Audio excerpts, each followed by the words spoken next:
ఉంది. భక్తులతో Vaikuntha queue complex లోని కంపార్ట్మెంట్లు కిక్కిరిసిపోయాయి. ఆక్టోపస్ బిల్డింగ్ వరకు భక్తులు లైన్లో వేచి ఉన్నారు. ఉదయం 8 గంటల సమయానికి ఉచిత దర్శనం కోసం కంపార్ట్మెంట్లన్నీ భక్తులతో ఫుల్ అయిపోయాయి. రద్దీ నేపథ్యంలో స్వామివారి దర్శనానికి సుమారు 24 నుంచి 30 గంటల సమయం పడుతోందని, సర్వదర్శనానికి 30 గంటల సమయం పడుతుందని తిరుమల తిరుపతి దేవస్థానం తెలిపింది. నిన్న శ్రీవారిని దర్శించుకున్న 85,582 మంది భక్తులు దర్శించుకోగా 44,155 మంది భక్తులు తల నీలాలు సమర్పించుకున్నారు.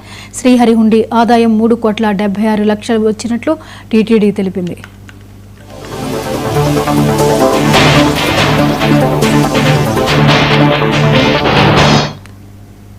ఈ అంశంపై మరిన్ని వివరాలు మా ప్రతినిధి కిరణ్ అందిస్తారు. కిరణ్, తిరుమలలో భక్తుల రద్దీ బాగా కొనసాగుతోంది. దగ్గరగా 24 నుంచి 30 గంటలు పడుతోంది. వివరాలేంటి? జ్యోతి, తిరుమలలో భక్తుల రద్దీ గణనీయంగా పెరిగిందని చెప్పుకోవచ్చు. ఏదైతే వారాంతరపు సెలవులు మరోపక్క శని ఆదివారాలు కావడంతో పూర్తిగా తిరుమల కొండంత భక్తులతో కిటకిటలాడుతుందనేసి చెప్పుకోవచ్చు. మరీ ముఖ్యంగా శ్రీవారి సర్వదర్శనానికి 30 గంటల పై మాట అని చెప్పుకోవచ్చు. మరోపక్క ఏదైతే వైకుంఠ కాంప్లెక్స్ లోని 1లోని 31 కంపార్ట్మెంట్లు, అదేవిధంగా వైకుంఠ కాంప్లెక్స్ 2లోని 18 కంపార్ట్మెంట్లు పూర్తిగా నిండిపోయాయి.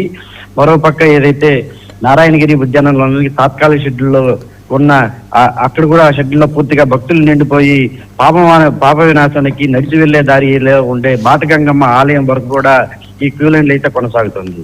అయితే ఈ భక్తుల దృష్టిలో ఉంచుకుని టీటీడీ అధికారులు ఇప్పటికే శ్రీవాణి ట్రస్ట్ సంబంధించి ఏదైతే రోజువారీ 800 టికెట్లు మంజూరు చేస్తారో వాటన్నిటి కూడా రద్దు చేసింది. మరొక పక్క విఐపి దర్శనాలు ఏవైతే ఉన్నాయో సిఫార్సు లేఖలకు సంబంధించి వారి లేఖలన్నింటినీ కూడా స్వీకరించబోమని చెప్పేసి కూడా టీటీడీ ఒక ప్రకటనలో అయితే తెలిపింది.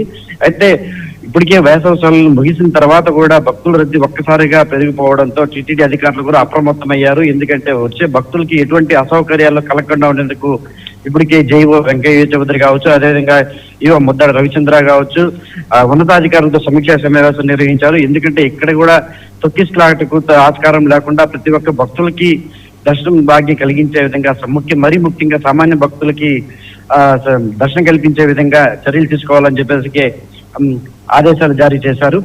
ఇందులో భాగంగానే మనం చెప్పుకున్నట్టు ఈ రోజు రేపు 3 రోజుల పాటు విఐపి దర్శనాలు కావచ్చు, అదేవిధంగా శ్రీవాణి ట్రస్ట్ కి సంబంధించిన టికెట్లు ఏదైతే రోజువారు ఆన్లైన్ లో కాకుండా ఏదైతే తిరుమలలో బుక్ చేస్తారో ఇవన్నీ కూడా రద్దు చేసినట్టు కూడా ఇప్పటికే టీటీడీ అధికారులు ప్రకటించారు.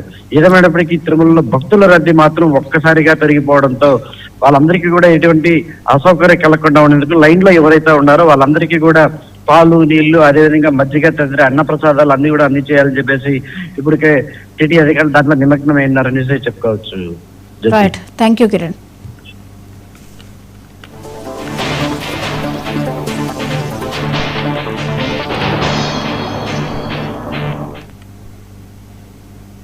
విజయవాడలో జరిగిన ఘటన